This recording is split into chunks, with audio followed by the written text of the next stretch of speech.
Entonces, por eso también es súper importante, ustedes recuerdan, obviamente, y todos los vivimos, el tema de la revuelta social, ¿verdad? Y que eso implicó muchas protestas rayadas por la ciudad, ¿verdad? Del no más cename, no más hogares, etcétera. Ni se imaginan también el impacto que eso tuvo en los niños y en las niñas. Cuando íbamos en el furgón y teníamos que hacer alguna actividad fuera antes del tema de la contingencia por COVID, que también era mucha contención emocional a los chiquillos de llorar, algunos de pena, porque entendían muy literal, del, por ejemplo, no más cename o no más hogares, decía, tía, ¿y dónde me voy a ir? ¿Quién me va a cuidar? Y con mucho temor. Entonces, eso también a veces, yo insisto, uno está bien que tome banderas de lucha, pero alguien también piensa en los niños y en las niñas y lo que realmente piensan de su residencia, de sus equipos, estoy hablando de manera transversal, de sus programas ambulatorios. Hay niños que mantienen muy buenas relaciones con sus equipos, no solo los residenciales, sino que los ambulatorios, y han logrado tener un vínculo. Y esas cosas también causan impacto, como les digo, una vez que me tocó salir y recorrer de Estación Central hasta a una actividad que fuimos en Pedro de Valdivia, o sea, se imaginan todos los rayados que iban leyendo en voz alta, y algunos como bien angustiados de eso, de que qué significaba de no más y dónde iban a ir a vivir, por ejemplo, si saben que no tienen familia, eh, era como, tía, pero ¿por qué? ¿Dónde nos van a mandar? ¿O nos van a venir a quemar acá? Y esas cosas también fueron muchos temas que tuvimos que abordar con los niños, porque las contingencias también las manejan. Es nuestro deber informar de acuerdo al ciclo vital, o sea, yo no les voy a mostrar las noticias, ¿verdad? Por ejemplo, ahora el tema del COVID, que están súper informados de lo que es el COVID, del lavado de manos, del cuidado y del autocuidado de ellos mismos y del equipo que los cuida. Y son cosas que uno tiene que ir abordando de acuerdo a la edad. Pues no les voy a mostrar las noticias con, si me dice que hay, por ejemplo, 10.000 muertos, porque no corresponde, pero sí que es una enfermedad, por ejemplo, un poco más peligrosa, que es un resfriado más fuerte, que te puede dar fiebre. Entonces, esas cosas tienen que ver con los compromisos de los equipos. Y yo insisto, no siento que uno en la vida tiene habilidades distintas para poder trabajar, y para la infancia yo creo que la habilidad tiene que ver con la disposición emocional que eso implica. Trabajar, como les digo, en residencia es súper duro. Los días a veces son muy intensos, muy largos, días muy felices que nos reímos, días así como que son más intensos en términos de las agresiones o que nos pegan harto. Entonces esas cosas uno también tiene que tener una disposición entendiendo que uno es persona y que le afecta también el dolor, de los niños y las niñas sobre todo, pero también siempre con la convicción de que tenemos que hacerlo lo mejor posible. O sea, por eso cuando yo hablaba y me escucharon harto del cuidado alternativo, porque ese es el nombre técnico, ¿de qué somos alternativos? De la familia. Entonces tenemos que hacerlo mucho mejor que esas familias, siempre mejor en términos no de juzgar y de criticar, sino que de entregar lo que esa familia, por todos los motivos de negligencia que vimos, no lo hizo. Entonces, por eso obviamente es aberrante y siempre hay que denunciarlo y siempre hay que ser muy activista de los derechos de los niños y las niñas en la realidad, de que las denuncias se tienen que hacer, visibilizar, digamos, los maltratos, todas las cosas incorrectas, porque siempre yo ocupo una frase con mis equipos, en el fondo para dar la reflexión y que podamos abrir las preguntas y dudas que puedan tener, de que hay una frase que dice muy clara: abrígales la infancia y no pasarán frío, ¿verdad?, durante la adultez. Eso es súper importante, de cómo uno abriga ahora a un niño en lo emocional, en lo afectivo, en el cariño, en el amor. Son cosas tan importantes que niños a veces no saben, no. Tenía, no sé, me acuerdo una experiencia de un niño que para darte las gracias te tiraba el pelo. O sea, te juro que era una cosa atroz porque te dolía tanto, pero era su forma de agradecer porque no era capaz de verbalizar un gracias, tía, tan simple, que para otros niños o para nosotros mismos de repente puede ser tan fácil.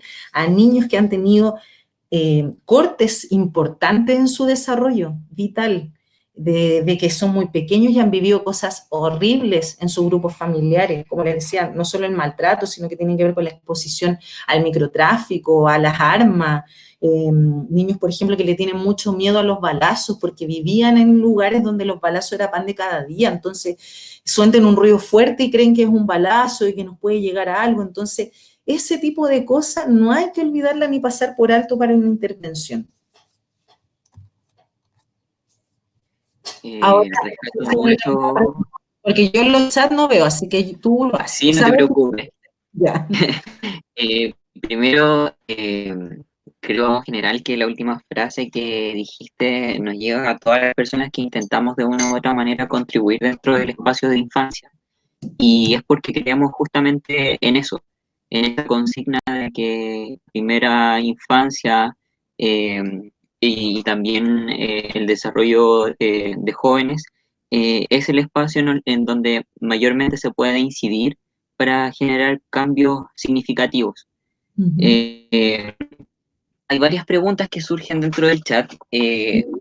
Una es, por ejemplo, la de Raúl que pregunta si en la ley chilena también está especificado, por ejemplo, la garantización de derechos de niños y niñas en relación a los derechos humanos básicos que se deben tener.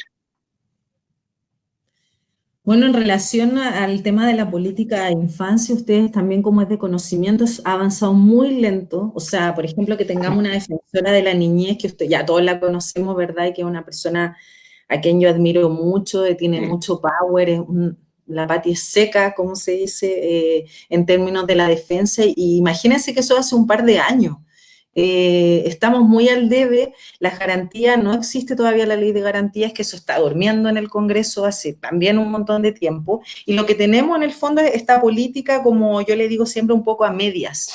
De que sí, por ejemplo, queremos cambiar los masivos a lo de residencias familiares más pequeños, etcétera, pero ¿qué pasa con lo que dice la pregunta, con las garantías? O sea, hay un montón de cosas que todavía no podemos resolver y que recién hace un par de 6, 5 años, luego de muchas discusiones, han logrado dar avance. Yo no sé si ustedes se acuerdan de que hubo esta campaña en algún minuto de que no había que revictimizar a los niños y a los niños y jóvenes víctimas de abuso sexual o delitos violentos sexuales con el tema de la grabación de su relato. O sea, es impensado que un niño víctima tenga que repetir una y otra vez, y que eso pasaba antes en el sistema, antes de que existiera la videoconferencia o la grabación única como material de prueba, los niños eran expuestos una y otra vez a las profesionales del Ministerio Público, a los profesionales del Tribunal de Familia, a las duplas de atención, y eso, o sea, el daño que tú le provocas a un niño o una niña es impresionante, o sea,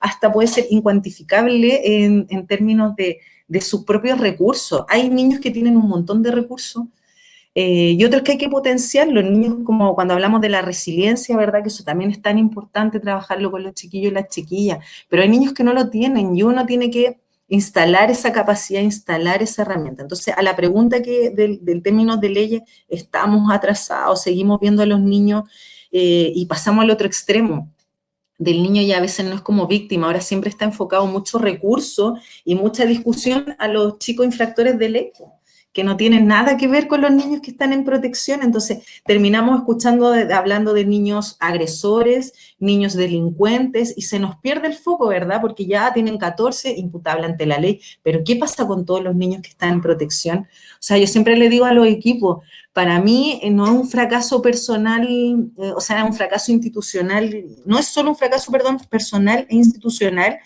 tener un niño en protección y después verlo 3 años, 4 años después en el sistema de protección de justicia juvenil, perdón, en el sistema de justicia juvenil. Es un fracaso para uno como profesional, para uno como institución. Nadie quiere ver un niño que pasó por protección, donde teníamos que trabajar con su familia, con el territorio, luego después esté en un semicerrado hasta los 17, esté en otro privativo de libertad que a los 18 esté en la cárcel. O sea, ningún profesional, yo espero de los que trabajamos en infancia, quiere eso. Entonces, para redondear a la pregunta, falta, no existe, no existe. La idea es que, igual ustedes, yo los invito a monitorear siempre en la página del Congreso, ahí sale la discusión, el otro día salió una discusión donde se asegura, ¿verdad?, el tema de los recursos y la división del servicio, pero no nos podemos quedar siempre en las divisiones y en los cambios del nombre.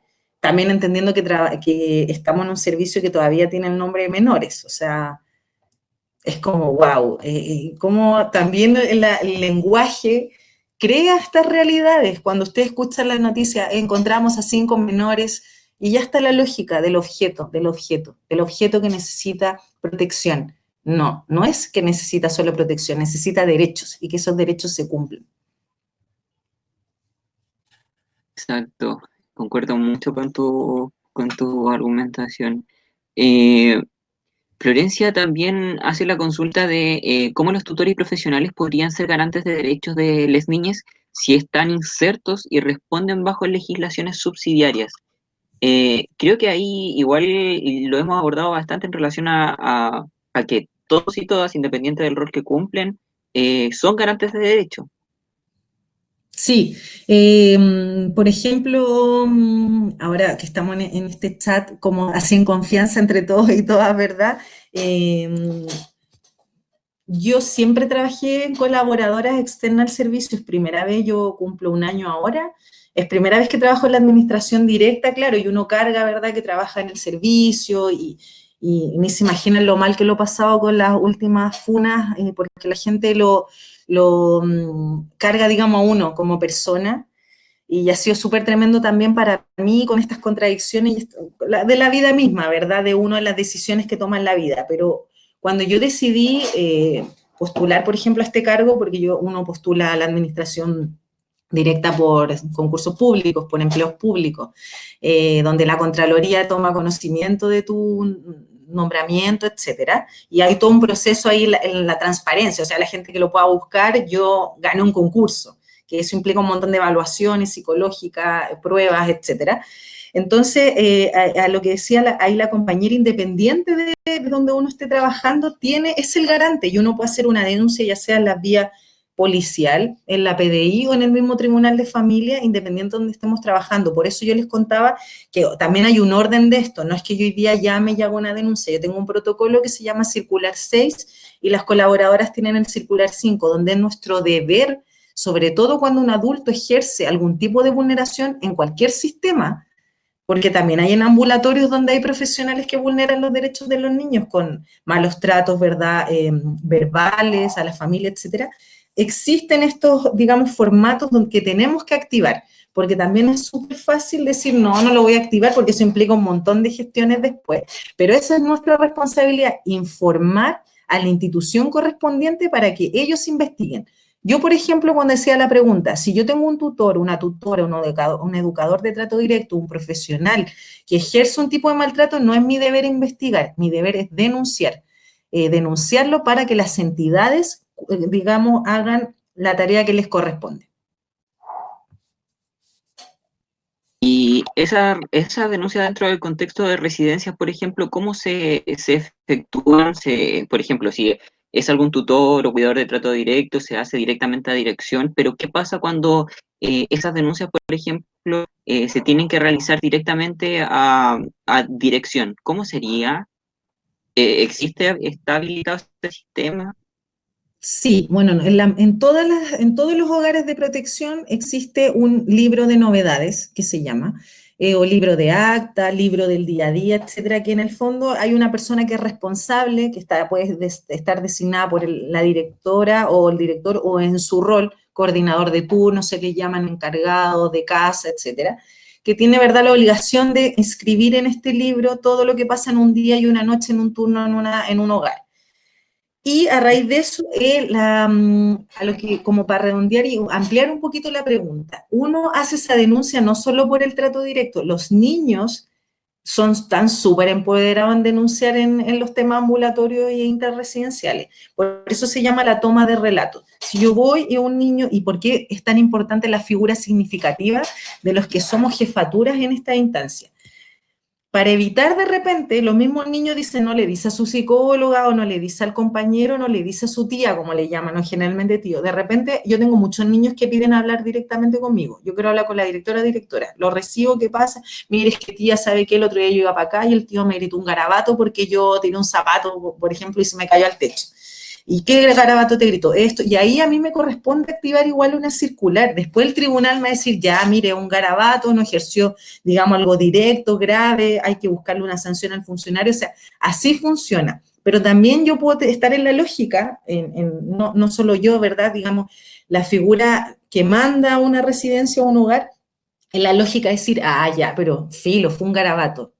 También está, o sea, también está ese tipo de gente. Filo fue en garabato, hablo con el tío, la tía y listo. Pero ¿qué sensación a uno le deja un niño y una niña si cuando lo que más reforzamos es que hablen sobre las vulneraciones de derechos para que no les vuelvan a pasar, no solo adentro, digamos, sino que afuera, de que estén capaces, que si un día están en el colegio y alguien hace algo indebido, que lo pueda hablar, verbalizar y contar? O sea, en esa lógica es súper importante que uno lo active. Yo, como les digo, uno como director o directora lo eleva, lo levanta, como nosotros le decimos, le levanta al tribunal o al ministerio cuando corresponde, y ellos de vuelta me mandan, por ejemplo, lo que opinan del caso. Muchas veces nos dicen, se solicita el servicio y no solo, digamos, me notifica a mí, sino también que a mi jefa, de que esta persona sea separada de sus funciones y que, por ejemplo, vaya a otro lado que no sea residencia, etcétera. Y esas cosas son súper importantes, por eso en el fondo cuando uno empodera a los niños tiene que hacerse cargo de eso. Eh, ¿Para qué les vamos a enseñar cosas que después no pueden hablar o que nosotros no vamos a ser su garante? Entonces, por eso es importante activarlo y como ustedes, digamos, los que no trabajan en términos de institución, pueden llamar al Fono Familia para hacer una denuncia, al PDI, a la fiscalía también, y ahí ellos tomarán las acciones pertinentes, pero nunca no denunciar, nunca. Perfecto. Eh, Hacen una pregunta en relación como al tema de edad. Eh, ¿Qué pasa con los niños que viven muchos años dentro de hogares y cumplen 18 años? ¿Quién se hace cargo después? ¿Qué pasa con ellos? Porque muchas veces vemos chicos de 18 que ni siquiera tienen un trabajo y ya cumplieron la mayoría de edad y están en cuarto medio. Algunos están en tercero medio, por ejemplo, y tienen 18 años. ¿Cómo se les solicita egresar inmediatamente? ¿Qué sucede ahí con el sistema? Qué buena pregunta. Yo en mi experiencia residencial tengo dos grandes experiencias, que son en la segunda infancia, que le llaman de los 6 a los 12, que es donde estoy ahora, de 6 a 12 años mixto, pero tuve una hermosa y grata experiencia en casa de adolescente, que era de 12 hasta 17. Entonces ahí es súper rico el trabajo en términos de objetivo, porque uno de los niños y la niña, efectivamente, yo por ejemplo tenía un niño, cuando yo lo recibo como caso, tenía 15 en el momento que yo lo conocí. Ahora ya está grande, mi chanchito ya tiene 17. Y he podido seguir en vinculación con él, apoyarlo en un montón de cosas, aunque yo no esté trabajando ahí, porque él sigue ahí. Eh, Tenía 15, pero él ingresó al sistema residencial a los 8 años. O sea, tú ahí y en el fondo cuando yo reviso el caso, por ejemplo, de él en particular, se hicieron todas las gestiones posibles y no había familia. Entonces, obviamente, hay un formato de programa y objetivos que se llama autonomía progresiva. Entonces, los objetivos no son los mismos que la primera infancia ni la segunda, porque con un niño de 7 años yo no voy a trabajar autonomía progresiva en relación a la vida independiente. Voy a trabajar la autonomía progresiva en términos de que los hábitos de higiene, ¿verdad? El tema del estudio, etcétera. Pero a la edad de la adolescencia, que son niños que todavía están y son jóvenes que todavía están en el sistema proteccional, como Estado y como institución tenemos que hacernos cargo hasta que termine de estudiar el colegio, ¿verdad? Y después dejarlo con dispositivos vinculados a la residencia, entendiendo que ningún niño después de los 18, o sea, ningún joven después de los 18 puede vivir en una residencia, a menos, a menos que esté estudiando, por ejemplo, en la universidad y uno como profesional da cuenta de que no existe otra red, y que para nosotros es importante que el chico, por ejemplo, la chica estudie antes de que trabaje y que abandone, ¿verdad?, el sistema. Entonces, eso también es importante porque desde los 14 años uno trabaja esta modalidad de autonomía progresiva vinculada a la vida independiente. sea, por ejemplo, yo en este caso en particular, era un día sábado, lo iba a buscar y no, andábamos en micro y en metro, casi toda la mañana, para que aprendiera a andar en Santiago, dónde se podía bajar, que eso tiene que ver con la vida independiente. Si quería capacitarse en algo, ingresaba a un curso, él ingresó, por ejemplo, a mecánica. A mecánica le gustaba mucho ya, tía, no, que era un taller de mecánica, lo buscamos, fuimos a hartos colegios, recorrimos, y eso tiene que ver con la vida independiente, que uno está fortaleciendo otras habilidades, entendiendo que este chico o chica lo único que tiene es a nosotros, al sistema, digamos, y a su residencia de origen. Y vincularlos a lo máximo con todas las redes al momento de cumplir la mayoría de edad. Y si está estudiando, como les digo, existe esta medida, siempre y cuando no vaya en contra igual del bienestar de la residencia, entendiendo que no va a tener un chico de 18 viviendo con un niño de 5 años, que no es posible por la etapa del desarrollo y por el plan de trabajo, tenerlo vinculado y estar, digamos, dependiente del Estado hasta que termine sus estudios, ya sea técnicos o universitarios. Perfecto. ¿Qué pasa con un joven, por ejemplo, que es desertor del sistema de residencia en varias ocasiones? O sea, me imagino, en relación a la pregunta de Anet, eh, ¿qué pasa si han adherido a algún programa, por ejemplo, PPF, DAM, y existe alguna deserción ante el mismo programa? ¿Cuál es el protocolo que se sigue en relación a Desertor. a los menores de edad? Igual hay una deserción, parece que a nivel familiar cuando sucede eso. Solo, la pregunta es solo de un programa ambulatorio o cuando pasa cuando un niño se va de una residencia. Podríamos ampliarlo a ambos, De las porque dos parece que cosas. el protocolo puede ser distinto, Es pensando distinto, en la sí. lógica judicial. Sí, es distinto. Cuando, por ejemplo, una familia la derivan a los programas ambulatorios y deserta de esta intervención, por ejemplo, no va, no contesta los llamados y no avanza, el programa tiene igual la capacidad para informar al tribunal que va a solicitar el egreso de esta familia porque no asistió y porque no es posible trabajar con ella por los motivos que pueda mencionar cualquier profesional. Entonces el Siempre y tribunal. cuando sean causas menos graves, ¿o no? Exacto, en realidad sí, cuando hay una causa grave, pero créeme que hay programas que igual lo hacen, que porque tiene que ver con liberar las plazas, como le llaman, o los cupos. Todos los programas, digamos, no es que atiendan a todo el mundo, uno tiene cobertura, y eso tiene que ver con la subvención, con la capacidad de infraestructura, con la capacidad del recurso humano. O sea, si yo tengo un equipo de 5 personas, no puedo atender a 100 familias y mi programa estará destinado a 40, por ejemplo, para yo dividirlas con las duplas, etcétera. Entonces, por eso es importante que cuando no es un caso, ¿verdad?, grave, la familia deserta y si el tribunal dice, bueno, ya, lo vamos a egresar porque en realidad el profesional da cuenta, pues no es como que, ay, no me contestó una vez y no vino, porque créanme que a veces igual pasa. Ahí tiene que ver con que te dan un plazo que en 2 meses uno le dice al juez, mire, la fuimos a visitar 7 veces, a tal hora, en la una me dijo un garabato, a la tercera me tiró algo, no salió más, por ejemplo, y no contestó más el teléfono, se ve, se analiza en el tribunal la gravedad, la complejidad del caso, y cuando es muy complejo, lo primero que dicta es una orden de búsqueda para que se presente la gente al tribunal con los niños y las niñas en referencia. Y eso también es importante. Y la orden de búsqueda la hacen los carabineros. Es súper complejo también porque están colapsados de orden de búsqueda, entonces no siempre es algo inmediato. Eso también uno se ajusta a la realidad, chiquillos y chiquillas, cuando, sobre todo los que están estudiando carreras sociales, la tolerancia a la frustración en estos programas uno tiene que tener mucha, porque uno, claro, en lo que preguntaba el otro compañero de las garantías de la ley, o sea, así dice, si un juez decreta que hay orden de búsqueda, tiene que ser inmediata, ¿verdad? Pero a veces no se puede, porque no hay gente, no hay personal, no se puede hacer, digamos, no hay personal policial que cubra con todas las medidas cautelares, porque también tienen rondas, por ejemplo, a familias que sufren de violencia intrafamiliar y un montón de órdenes de búsqueda, no solo en Santiago, sino que a nivel país, y eso es complejo. En general, la mayoría de los casos sí se resuelve de manera exitosa, no en las 24 horas, pero sí entre las 48 y 72 horas encuentran a los niños y a las niñas porque uno activa todas las redes. Y en caso, por ejemplo, que no es lo mismo que un niño abandone el sistema residencial, que yo llego un día y me dicen, directora, se fue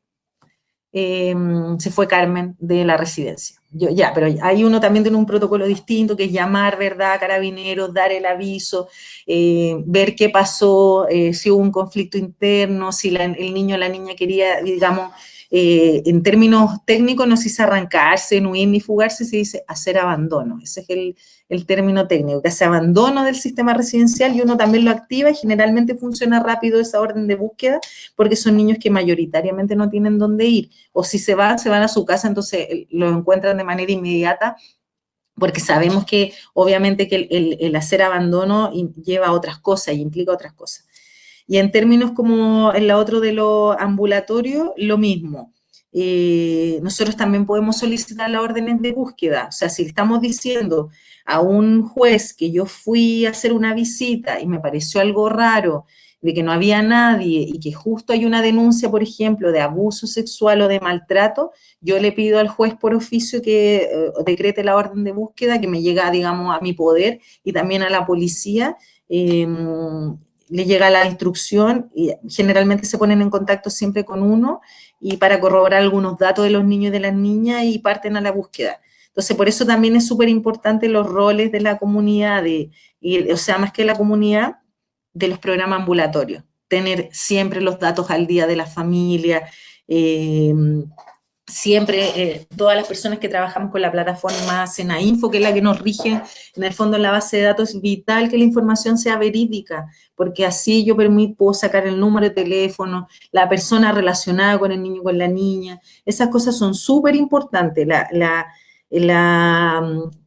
lo prolijo que uno tiene que ser con los datos sensibles. No es llegar y poner, no encontré el número y pongo cualquiera, o el antiguo que sé que está malo, porque eso también nos facilita todos los programas de poder activar rápido todas las redes, sobre todo en órdenes de búsqueda.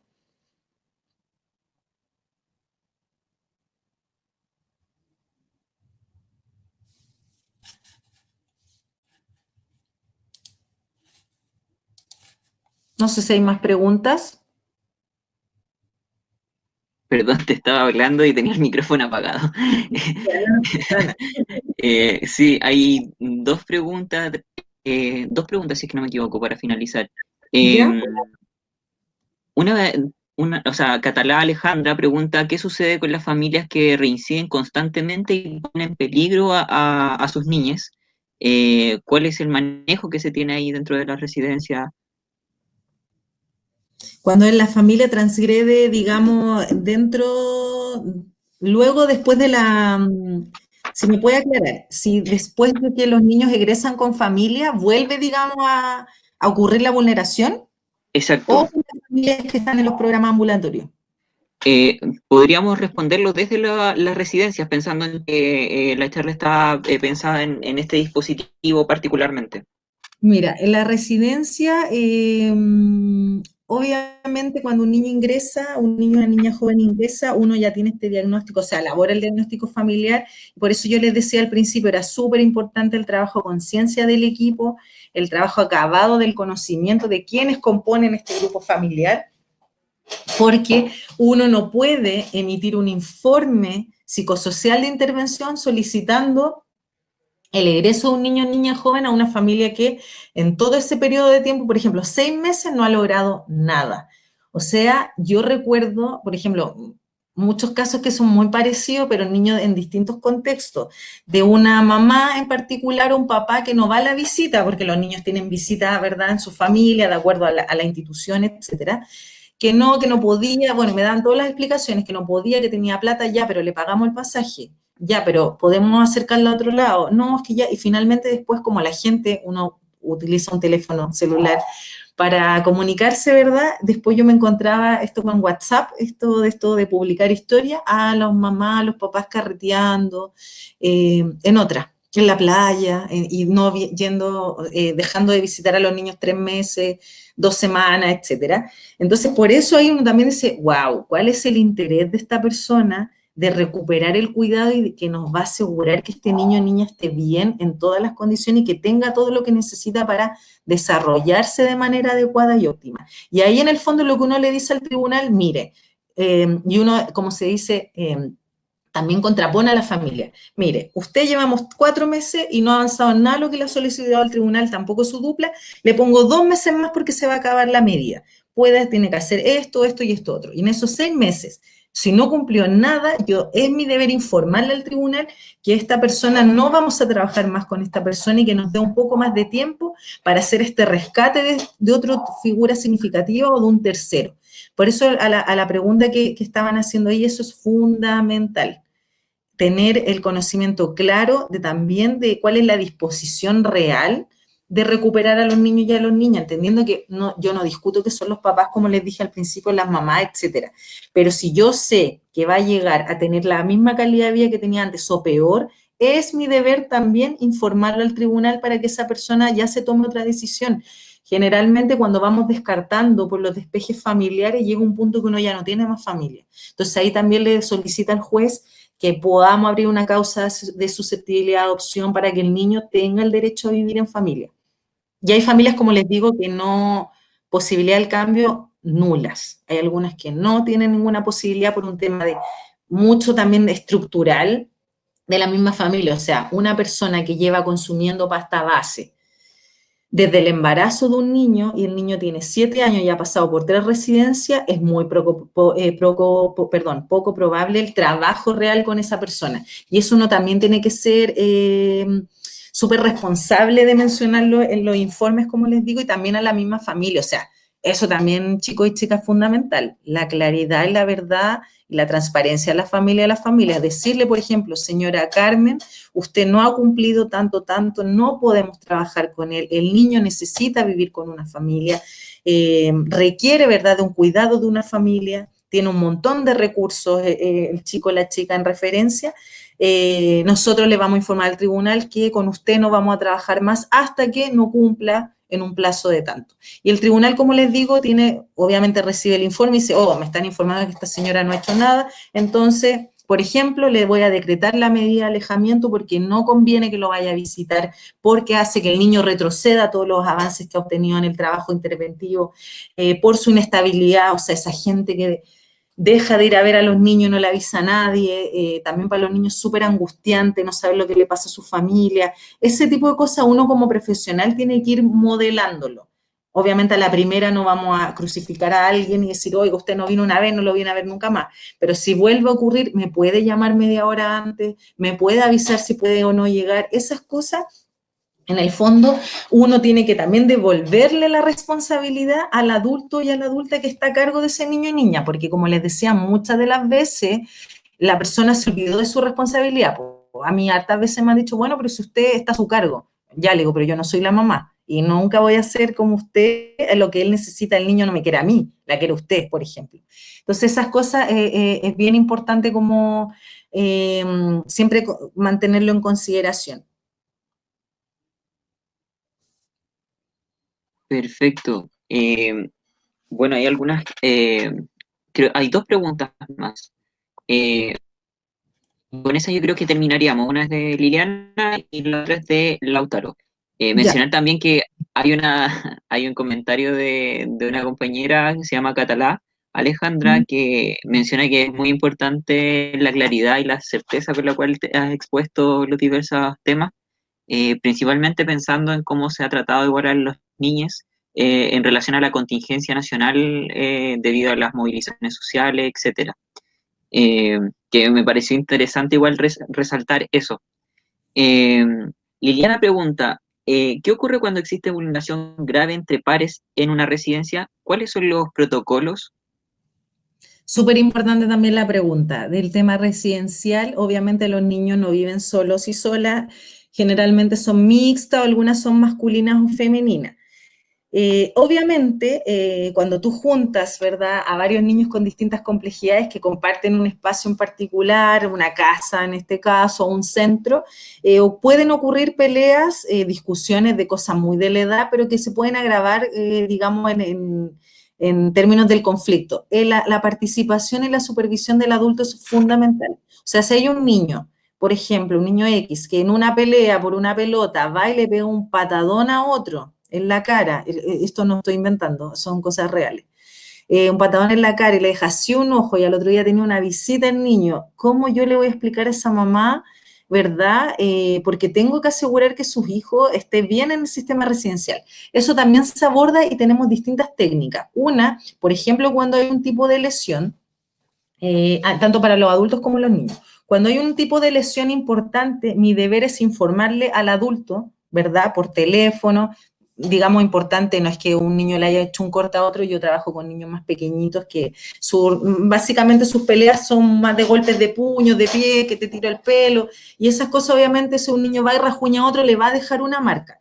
Es súper importante también para el resguardo para el equipo profesional, sobre todo de trato directo, que es el que está en la primera línea de cuidado y de atención, y también para proteger, digamos, al trabajador, que sí tenía que supervisar ¿verdad? Supervisar, pero a veces hay cosas que los niños, ustedes saben, los niños y las niñas de repente era uno contra todos, o perseguían a uno y el otro se terminaba cayendo y producto del cemento, algo se hacía una herida. La supervisión por eso es súper importante, primero por la ayuda y el auxilio inmediato, o sea, si un niño tiene una herida o algo, se activa enfermería, contamos con TENS, unidad de salud, etcétera, para todo ese tema de los cuidados. Informarle a la dupla que está a cargo para que esa dupla le informe al adulto, mire, ¿sabe qué? En el contexto del día de ayer, los niños pelearon en el patio, estaban jugando a la pelota y un equipo se picó con el otro porque perdió y se armó una batalla campal. Ya volaban zapatos, pelotas, patadas, entonces ahí los adultos separamos la situación y teníamos que revisarlos, ¿verdad?, a los niños que podían tener algún tipo de herida.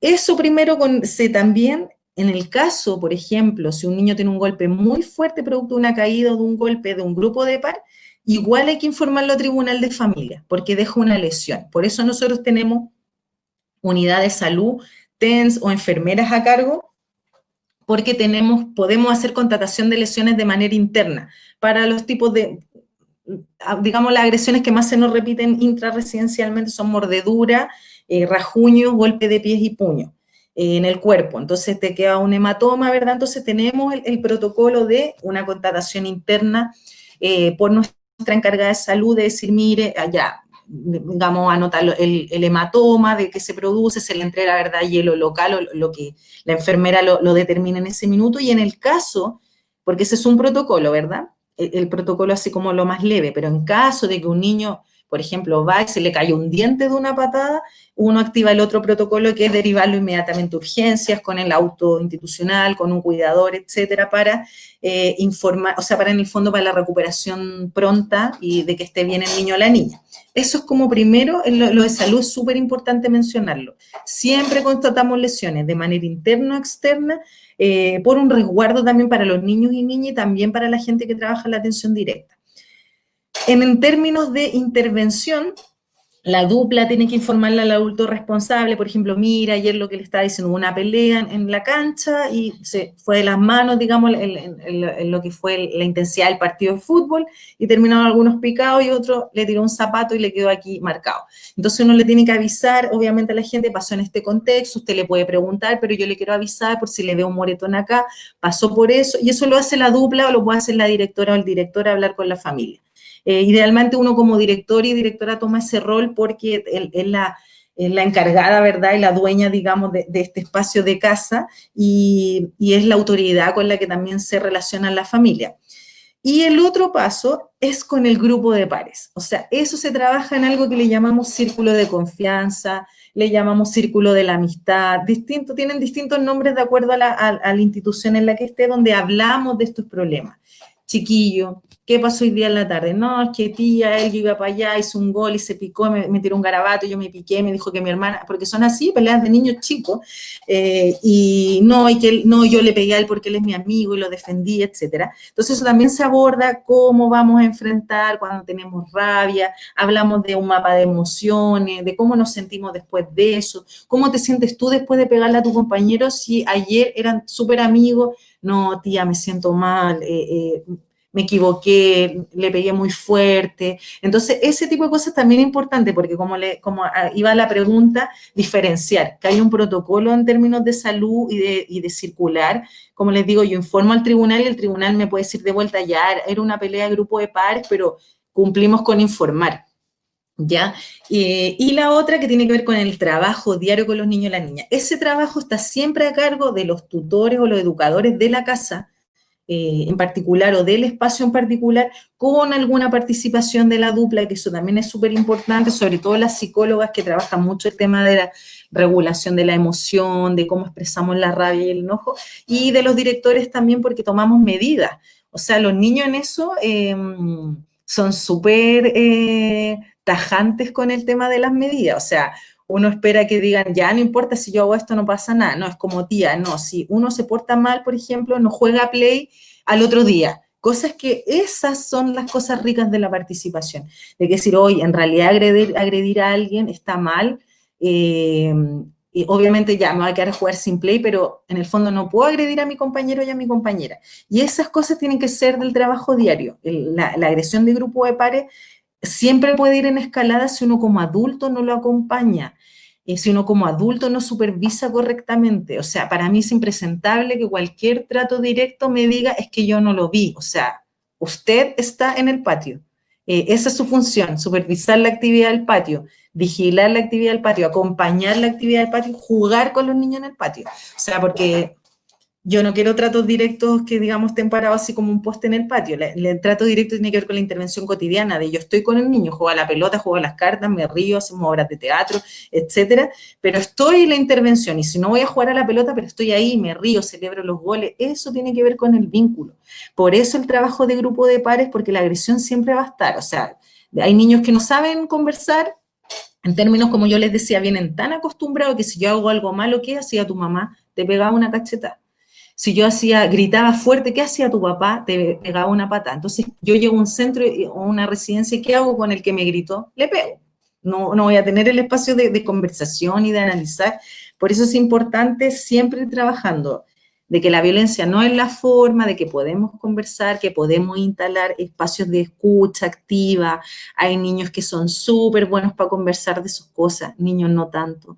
Entonces esa es la idea del círculo, que le llamamos, el círculo de juego, como les digo, de confianza, de amistad, de que hablemos y siempre por el tema del diálogo, para el buen trato, fundamental también en la rutina del día a día en la residencia o de cualquier hogar, fomentar y potenciar el buen trato entre los grupos de pares. Muy de acuerdo con la respuesta que diste a esta última pregunta y con la forma también en la que se incide de esa manera.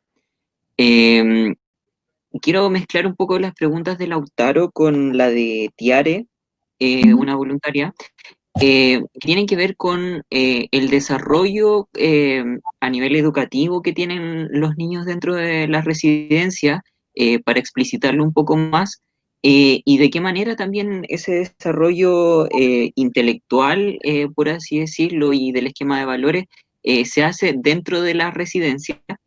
Y también fuera de esta, o sea, cómo se vinculan los niños dentro de los espacios académicos escolares, si existe o has visualizado estigmatización dentro del área educacional, qué es lo que visualizan de ustedes bueno, tú en este caso como directora de una residencia, de los protocolos o de la forma en la que se vinculan los niños con el área educativa. Ya. Súper importante el tema de la área de educación. La mayoría de los niños, yo me atrevería a decir, por lo menos desde mi experiencia, el 100%, el 80% tiene un importante retraso y rezago escolar por repitencia, por ausentismo, por deserción, también niños muy chiquititos que no iban al colegio, que estaban en la calle con su familia, etcétera. Eh, Obviamente, uno lo primero cuando en el momento del ingreso al sistema residencial, lo primero que también ve el tema educacional. Podemos meternos a la página del ministerio, solicitar ayuda al área educacional de los soportes, ¿verdad? Que nos entregan esas gestiones de saber cuál fue el último año cursado real. Y muchas veces, claro, nos encontramos con niños que tienen 10 años, perdón, y el último curso es quinto que les corresponde, entre quinto y sexto, pero no saben ni leer. Y tú te das cuenta, digamos, en la intervención cotidiana, como escribamos esto, cuando hacemos, por ejemplo, el manual de convivencia, donde todos tenemos que escribir porque todos aportamos al manual de convivencia, tanto los niños como los adultos, cómo aportamos al que convivamos en el buen trato, etcétera.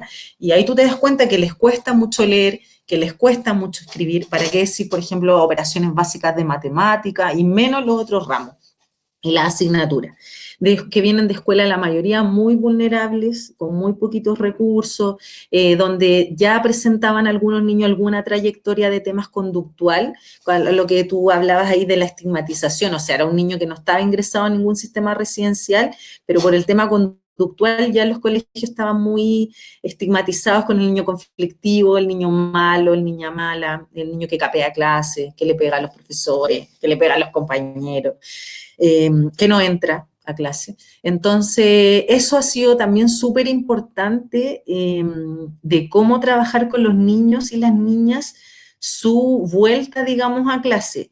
A mí en Galvarino en particular me pasó algo que a mí no me había pasado en alguna residencia que yo trabajaba antes, de que los niños, había escuela interna. Entonces había niños que iban a la escuela interna y otros que iban a las escuelas externas, que eran distintas escuelas de la oferta municipal. Y no era lo mismo, obviamente no era lo mismo porque los niños estaban acostumbrados algunos de ir en el mismo espacio donde vivían, ir a la escuela. Por eso también una de las cosas del modelo, que los niños son partícipes, ¿verdad?, activos de la sociedad y no son niños solos del Sename, ni de las residencias, ni de los hogares, son de todos y de todas. Entonces nos tocaba este desafío, justo pasó lo de la contingencia, los chiquillos alcanzaron a ir 2 semanas a clase, antes de la declaración de cuarentena total en residencia y, bueno, todo lo que ustedes saben, lo que ha pasado con el tema del COVID, que no se puede salir, etcétera. Entonces alcanzaron a ir a 2 semanas a distintas escuelas de la misma comuna donde estamos y en otras, y verlos así tan contentos, porque era otra experiencia, por eso en el verano y con todos los niños trabajamos un espacio como de apresto escolar y apoyo escolar, atendiendo sus necesidades a los niños y las niñas que, por ejemplo, tenían temas de psicopedagogo, buscamos las instancias de psicopedagogía para los apoyos, fonoaudiólogo, etcétera. O sea, nosotros tenemos los recursos, todas las residencias, para activar, para hacer un montón de cosas. Entonces, a mí me extraña y a veces, o sea, me molesta un poco escuchar como, sobre todo cuando tienen los recursos para hacerlo y si no los tienen los puedes pedir al tribunal para que los active, es como no es que no encontramos, o sea, hay un montón. Hay gente que no solo trabaja como en la residencia, hay un montón de, como ustedes, como voluntario o voluntaria, yo tengo un montón de chicas voluntarias fonoaudiólogas que trabajan conmigo y que me acompañan en el proceso de los niños y las niñas, un montón de voluntarias en psicopedagogía que nos ayudan a los aprestos, etcétera. Y esas cosas son súper ricas también para los niños y las niñas porque se dan cuenta que estamos trabajando en pos de su desarrollo y crecimiento. Obviamente, por ejemplo, en mi residencia anterior, el rezago era el mismo y la complejidad, si bien no eran niños de alta complejidad, la percepción de la escuela era súper discriminadora en algunas escuelas, otras al contrario, muy colaboradora, muy comprensivas de la situación del niño y de la niña, de contactarse con la apoderada siempre es alguien de la residencia o la apoderada, entonces de contactarse, mandar las tareas, que es la modalidad que estamos ahora, todos los colegios nos mandan las tareas online, los chiquillos se conectan, tienen su ciberclase, mandamos los trabajos, porque algunos nos piden fotos de ciertas cosas, no sé, ahora están algunos niños en la plantación del poroto, entonces todas esas cosas las vamos registrando para mandárselo a los profesores, y hemos encontrado afortunadamente un nicho súper rico para trabajar, pero también tiene escuelas como mucho prejuicio, que por ejemplo a la primera actitud disruptiva de un niño me llamaban inmediatamente, venga a retirarlo a las 8:10 de la mañana, o sea, había entrado hace 10 minutos, 8:30, venga a retirarlo al tiro, venga alguien, no puede entrar más al colegio, suspendido 3 días, 10 días, y esas cosas, o sea, cuántas peleas con directores y directoras de escuela de que la educación es un derecho, entonces cuando me llamaban un día, me dijeron, ¿lo va a venir a buscar o no? No lo voy a ir a buscar. ¿Por qué? Si no sé qué, que no quiso entrar a clase, le digo, ¿sabe qué? Es su responsabilidad porque está en la escuela. Aplique protocolo. Si tiene manual de convivencia y lo va a anotar, anótelo. Si lo va a dejar castigado o le va a mandar una tarea extra, hágalo. O sea, active su protocolo para que los niños también entiendan que están en otro contexto. No, obviamente no quiero que se entienda como el tema del castigo, pero en el sentido de cómo nos hacemos cargo de eso, hay que llamar todo el rato al hogar para venga a buscarlo. ¿Y qué pasa con la clase que pierde? ¿Qué pasa con los materiales que no recibe? ¿Qué pasa con las colaciones? Como todas esas cosas, es como, no, pero es que para eso está en el hogar. No, o sea, el hogar no es una escuela, el hogar es una casa para vivir mientras no puede vivir con familia.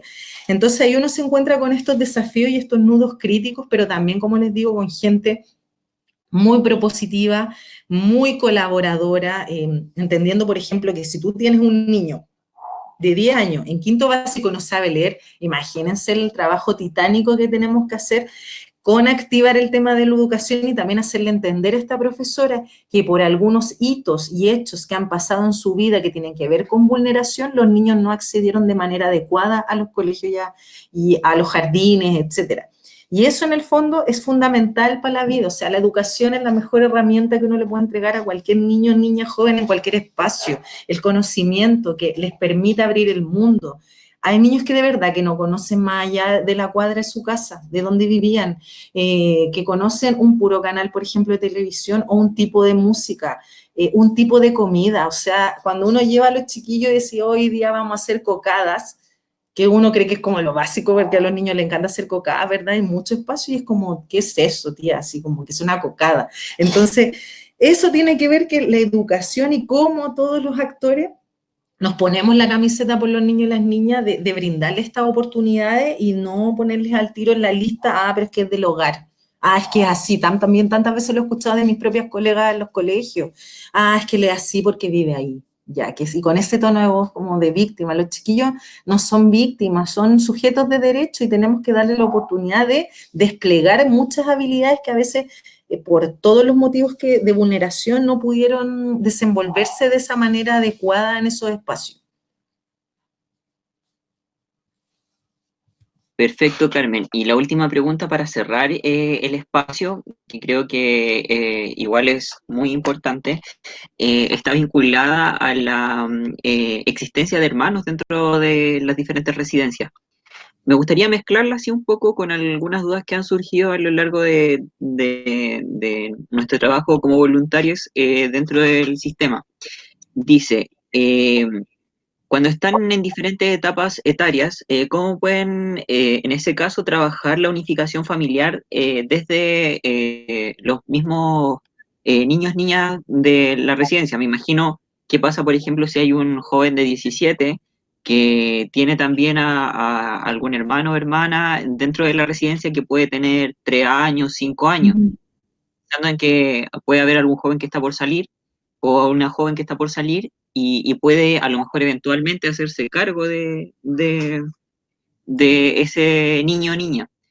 Y también, ¿qué ha sucedido, por ejemplo, anexando un poco la pregunta, qué ha sucedido con en estos espacios como donde hay hermanos, con la nueva decisión de crear estas residencias familiares? Se han separado los hermanos, se han intentado mantener unidos, como para esclarecer ese tipo de actividades.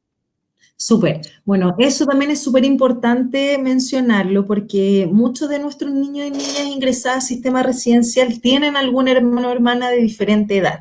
Hay muy poquitos niños que no tienen hermanos. ¿Por qué es tan importante? Porque también dentro de lo técnico, ¿verdad? Cuando hablamos de reunificación familiar, también hablamos de mantener la vinculación con los hermanos y las hermanas. Sí, porque se constituye, ¿verdad? Como esta figura de protección, de afecto, de referencia, de cuidado de un hermano hacia el otro, no parentalizándolo, ¿verdad? En que este hermano, por ejemplo, mayor se tenga que hacer cargo del niño en la residencia, porque eso también es vulneración parentalizar a los niños.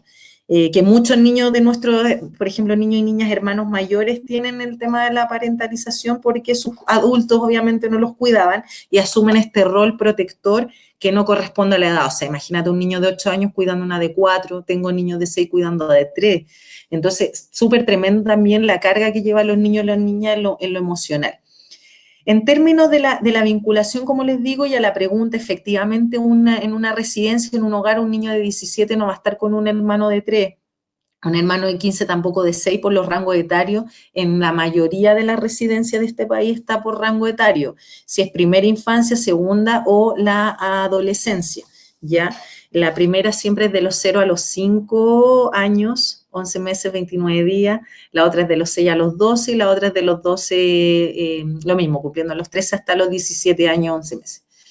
Entonces, en el modelo, por ejemplo, de los CREAT, que son mixtos, aunque vivan los niños en casas separadas, ingresan hermanos juntos y viven en casas de niños y de niñas, pero logran compartir en la escuela, en la vida cotidiana de lo que es un centro, en el patio, en todo contexto, en el almuerzo, etcétera, pero se mantienen en el mismo espacio.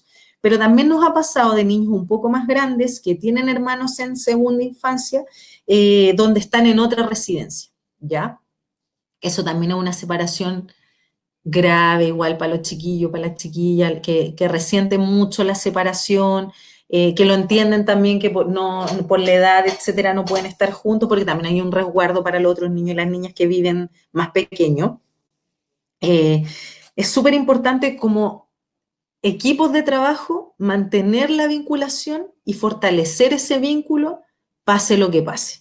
Es decir, es mi obligación, si yo, Carmen, tengo 2 niños en mi residencia, hermanos, y tengo otro hermano allá en el hogar de La Pintana, del Bosque de Puente Alto, yo me tengo que coordinar con el equipo de esa residencia para asegurar y mantener el contacto de los niños y las niñas, ya sea presencialmente, que es obviamente lo fundamental, y ahí en el fondo uno como residencia se turna, una semana viene para acá, nosotros vamos para allá, con implementos para jugar, para compartir, colación, no es algo de 15 minutos toda la tarde o toda la mañana, y ahí depende cómo lo vayamos organizando con el equipo, entendiendo también a veces hay pocos recursos humanos, sobre todo en las colaboradoras. Eh, Siempre va a ser importante mantener la vinculación y retroalimentación y contacto directo con las otras personas que están llevando a cabo el proceso de intervención, que pueden ver cosas que uno no ve y viceversa, ¿ya? O encontrar más contactos que uno no pudo, etcétera. Muy importante eso. Por eso les digo, cuando no se puede por edad, no se puede porque también hay un tema legal de orientaciones técnicas por separación por grupos etarios porque tiene que ver con el ciclo de vida a trabajar y el nivel de desarrollo físico, psicológico, emocional, etcétera. El modelo, por ejemplo, de residencias familiares busca la reunificación familiar a través de los hermanos. Yo tengo parejas de hermanos entre 6 a 12 años, que el rango etario en el que estoy yo, la otra residencia es igual, por ende hoy uno el trabajo es mucho más profundo, mucho más acabado, porque tenemos a los hermanos juntos. Y cuando pasa a la pregunta, cuando hay niños ya que van a cumplir la mayoría de edad y salen y tienen un montón de capacidades y ganas de vincularse con sus hermanos y hacerse cargo, también se hace. Yo también tengo la experiencia de un caso así, de un chico que salió a los 18, se puso a trabajar y nunca dejó de ver a su hermana que tenía en ese minuto 10 años en el hogar, nunca dejó de vincularse con ella y lo apoyamos mucho en eso. O sea, él también tenía otra familia, empezó también a generar sus vínculos, se puso a estudiar, a trabajar y finalmente la niña luego de un tiempo y de establecer un lugar para vivir y todos los apoyos, de que el chico en el fondo no se podía hacer cargo porque era muy chico, tenía 19 y era también muy peligroso darle, en términos no de la peligrosidad por la edad, sino que darle mucha presión también por todo su ciclo vital y todas las cosas que estaba pasando en su vida personal, pues de ser este adolescente a ser adulto, a entrar a trabajar, a hacerse responsable. Y logramos encontrar esta figura que es cuando yo les mencionaba al principio, esta figura que acompaña, ¿verdad?, la crianza, como que ejerce, se llama la coparentalidad, así se llama, cuando uno busca otra figura que acompaña el proceso y logramos encontrar esa familia, potenciarla, una familia muy amorosa, muy apañadora, como decimos nosotros, y la niña puede egresar con ellos, o sea, finalmente se mantiene con su hermano y el cuidado lo tiene esta figura femenina en relación al apoyo y en relación a que querían obviamente vivir con ella para que no viviera mal la residencia. Esos casos en el fondo son súper bonitos, que nos dan un montón de aprendizajes que, como yo les digo, niños que han vivido toda la vida institucionalizados, que es durísimo, durísimo tener, sentir que, literal, así, aunque suene muy duro y fuerte, sentir que nadie te quiere y que no le importa a nadie. Eso es tremendo cuando los niños entre la pena y la rabia te lo dicen, no, nadie, ¿para qué si no le importa a nadie? O sea, a mí me importa, a él le importa, y ahí lo reforzamos. Eh, por eso también es tan importante mantener este vínculo, entendiendo que son lo único que tienen. De familia es lo único, el hermano mayor, el hermano menor. Ahora con el tema de la pandemia, obviamente las comunicaciones, la tecnología nos ha permitido, digamos, a los niños y a las niñas que tienen hermanos en otras residencias de protección por la edad, que son más grandes y otros más chicos, de acceder a la videollamada, siempre cuando esté organizada, a veces los niños igual la piden a cada rato, pero uno también entiende al equipo al otro equipo que tiene que organizarse con los otros niños también que tiene, entonces de tener un horario fijo, de conversar, de verse, porque en todas, no solo Sename de administración directa, todas las residencias del 16 de marzo estamos en cuarentena total. Los chiquillos van a cumplir 3 meses sin salir, que ha sido súper heavy, súper intenso el trabajo con eso, o sea, porque no entienden algunos por qué no puedes salir si tú sales, ¿verdad?, del trabajo a la casa, etcétera.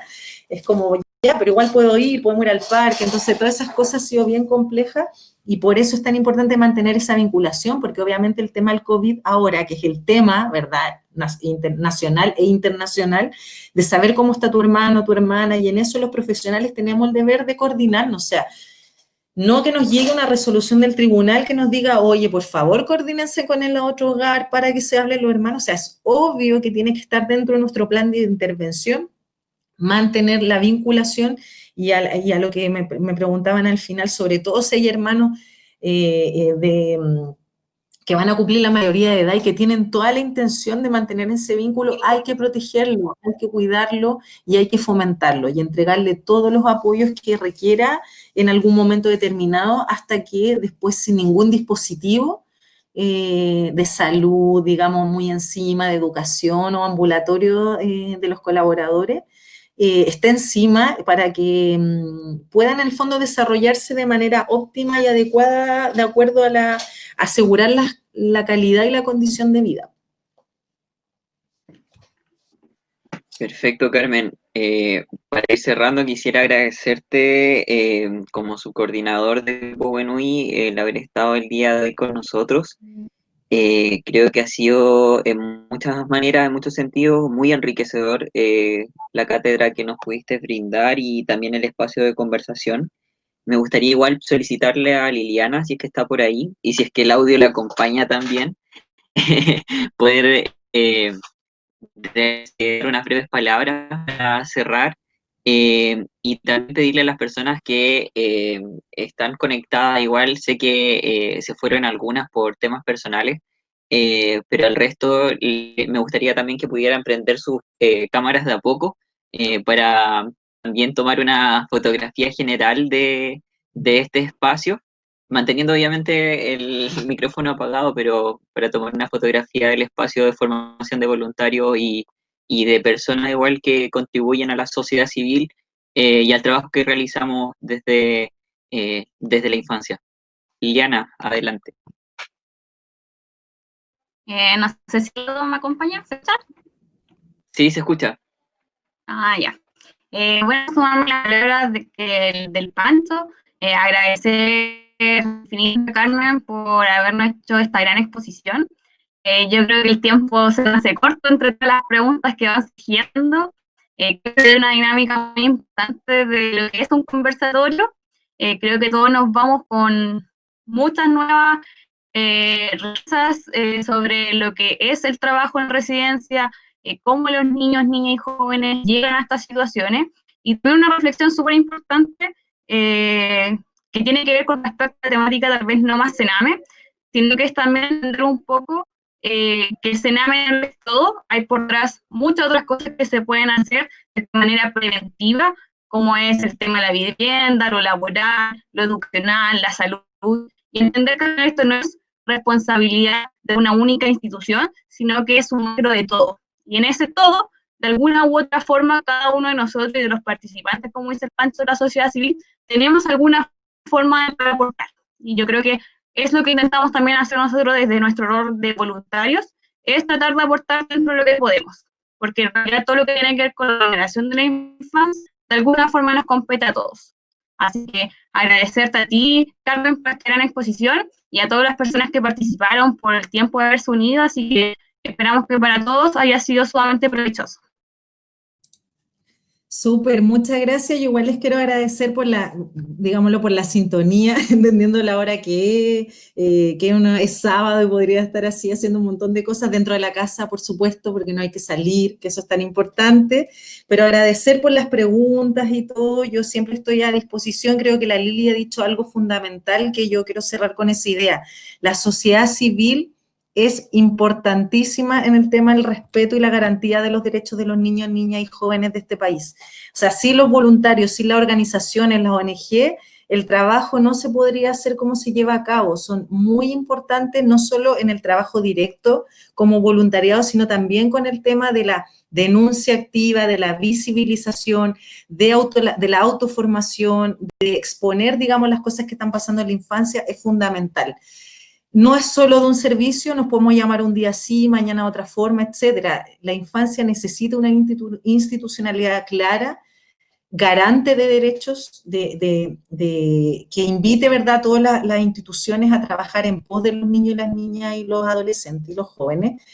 Eso es súper importante, como nunca olvidarse de esa idea que uno es garante siempre, independiente si está en un voluntario, en una dirección, en lo que sea, uno tiene que denunciar cuando es necesario, y lo que dijo la Lili también fundamental, la prevención en todos nuestros espacios, los programas ambulatorios de los barrios, es parte de todos también. Hay tantas cosas que podríamos haber hecho con tantos niños si hubiéramos llegado a tiempo antes de que ingrese un sistema residencial.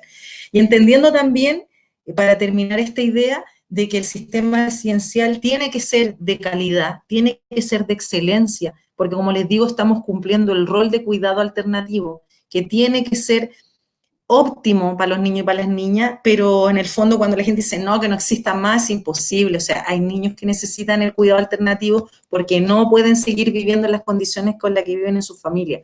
Pero entonces, más allá de la apuesta del no más, como les digo, no un nombre, una institución, es que el espacio residencial de cuidado alternativo tiene que ser de un 100%, de todo, calidad de recursos humanos, infraestructura, equipos, lineamientos, etcétera. Yo estoy súper contenta de poder participar. Yo, como le dije a la Lili, toda la reunión que tuvimos previa, yo también soy súper crítica del trabajo que uno hace, porque uno tiene una responsabilidad importante con los niños y las niñas, que yo ahora en este momento tengo 15 niños a cargo, pero uno lo ve de manera integral con la infancia. Uno tiene responsabilidad con los niños y las niñas, si hacemos cosas en la primera infancia, y sobre todo en realidad en cualquier etapa de entre los 0 hasta los 17 años, es fundamental. Podemos cortar líneas de trayectorias, perdón, de maltrato grave, trayectorias de abuso de sustancias, de décadas generacionales, cosas que están muy implícitas en algunas familias, muy inherentes. Se repite, ¿verdad? Cuando ustedes conocen estas familias de círculos viciosos, que toda la familia alguna vez pasó por algún sistema, si no sea de protección juvenil o de protección, etcétera. Por ende, son los niños y las niñas siempre, de verdad, aunque suene cliché cuando yo les digo al equipo, es el futuro, y depende cómo nosotros, como adultos, cómo trabajamos con ellos, con los niños y las niñas, la calidad de la atención y el servicio que entregamos a diario va a repercutir de manera positiva o negativa lo que hagamos y lo que no hacemos, ¿cachai?